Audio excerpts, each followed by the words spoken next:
पराठा चर्चा में रहा। राहुल गांधी, अरविंद केजरीवाल समेत तमाम विपक्षी दल कहने लगे कि देखो पराठे पर 18% जीएसटी लग गई। लेकिन ये कौन सा पराठा है? क्या वही जो हम और आप अपने घर पर पकाते हैं, रेस्टोरेंट, ढाबे या किसी होटल में खाते हैं? सच्चाई बताती ये रिपोर्ट है।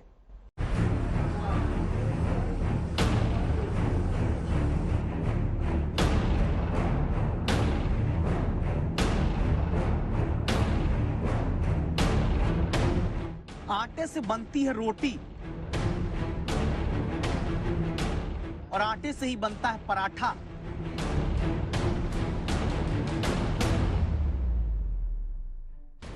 रोटी पर होती है राजनीति और सियासी पब्लिसिटी पाता है पराठा। ऐसी सुर्खियां पराठे ने बटोरी कि राहुल गांधी पूछते हैं पराठे पर 18% जीएसटी क्यों? अरविंद केजरीवाल पराठे पर जीएसटी को ही महंगाई की वजह बताकर सवाल पूछते हैं। पराठा चर्चा में क्यों आया? वजह है ये सवाल। रोटी भी आटे से बनती है और पराठा भी आटे से बनता है, तो रोटी पर 5% जीएसटी, लेकिन पराठे पर 18% क्यों? पूरे देश में विपक्ष ने पूरी ताकत से इस बात पर जोर देना शुरू कर दिया कि देखो आम आदमी जो पराठा खाता है, आम आदमी का पेट भरने वाले उसी पराठे पर 18% जीएसटी लगा दी गई। पराठा वो लग्जरियस आइटम नहीं है।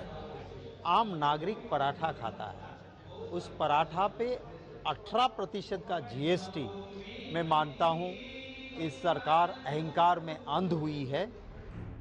इन बयानों को सुनकर आपको भी लगेगा कि आप जो आलू का पराठा, मूली पराठा, गोभी पराठा, पनीर पराठा होटल, रेस्टोरेंट, ढाबे पर खाते हैं, उस पर ये 18% जीएसटी लगी होगी। लेकिन नहीं, पूरी कहानी समझिएगा।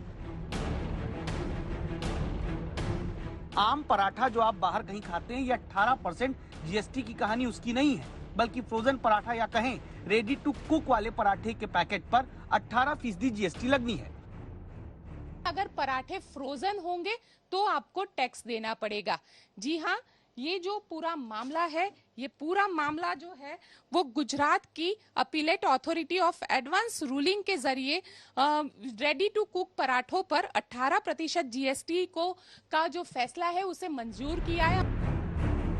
दरअसल अहमदाबाद की कंपनी वाडीलाल इंडस्ट्रीज की दलील थी कि रोटी और पराठा दोनों आटे से बनते हैं, तो रोटी पर 5% और पराठे पर 18% जीएसटी क्यों? गुजरात की appellate authority of advance ruling यानी AAAR ने कहा पराठा रोटी की तरह नहीं, पराठे में आटे के साथ दूसरी चीज भी मिलाई जाती है, ये प्रोसेस्ड फूड है, इसीलिए इस पर 18% जीएसटी लगेगी।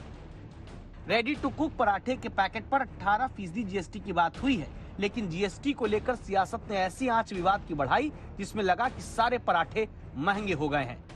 अहमदाबाद से गोपी घांगर के साथ आज तक ब्यूरो।